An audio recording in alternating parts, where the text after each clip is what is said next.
Hi everyone. I've got my prototype of a Vectrex light pen here. I found the schematics on the internet that someone so kindly put together, I think in 1995, it says there. I had a hard time tracking down some of these parts.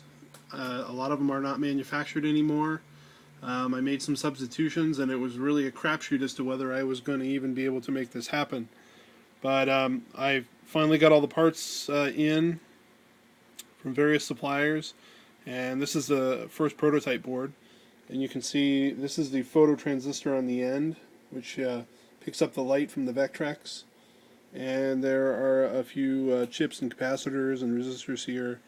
And then these three wires that go are wired to a this is actually a Sega Genesis cable, which is running over into the Vectrex over there. And these three wires here are the positive 5 volts, the ground wire, and then the yellow one in the center is actually it goes to one of the buttons on the second controller port. And the input from that wire is what drives the light pen. So if I bring it over here, you'll see as I bring it up close to the screen, I can pick up the little cursor. So it's actually, as I move the pen around, the cursor's moving with it. And what's happening is, you'll notice as I move it, the cursor gets really large, and the little light transistor at the end is picking up the cursor, and as I move it, the cursor starts to move, and the light pen senses the direction, and that's how it knows where to move, quite simply. So you can see I can drag the cursor around the screen. If I want to draw, I actually have to hold down a button. And it's kind of hard to hold the camera and do all that at the same time, but I'll give it a shot here. And I have one of my Sega Genesis modified controllers here. So I'm going to hold the button down and see if I can do this all at the same time. It'll be a miracle, but let's give it a shot. So let's find our cursor. I'm going to hold down this button here, which allows me to draw. You'll see I have some letters on the screen right now. PRGE, which is Portland Retro Gaming Expo. It's the first thing I thought of. But you can see how I'm drawing that cursor around on the screen.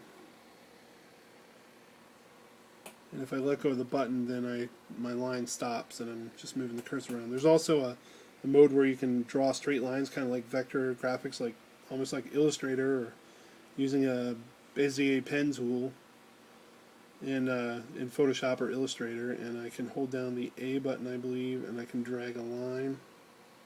When I release the button, the line is drawn just like that. So I can draw another one, make an X here. So I need to go get my cursor back. I kind of lost it up in the corner. There it is. Bring my cursor back down here. Hold down the button, drag a line. It's kind of hard to see here with the circuit board obscuring it. There it is. So now we have a big X there, drawn with my light pen. It's on a circuit board. So the next step here is to take this circuit and put it on a very small circuit board that I will have to make and insert that into some kind of housing. The guy who made the circuit up that I got recommended a marker, like a magic marker case, which I'm going to try, but I thought I might try some more interesting things as well. It's just going to be a matter of getting the circuit down small enough. And I have over here a big bin full of parts that I ordered, so I ordered enough.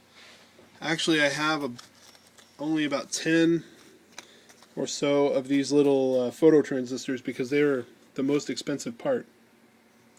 These are new old stock. They're not made anymore. I just happened to find a place that had some, and I wasn't sure if they were going to work, so I didn't want to order more than a few.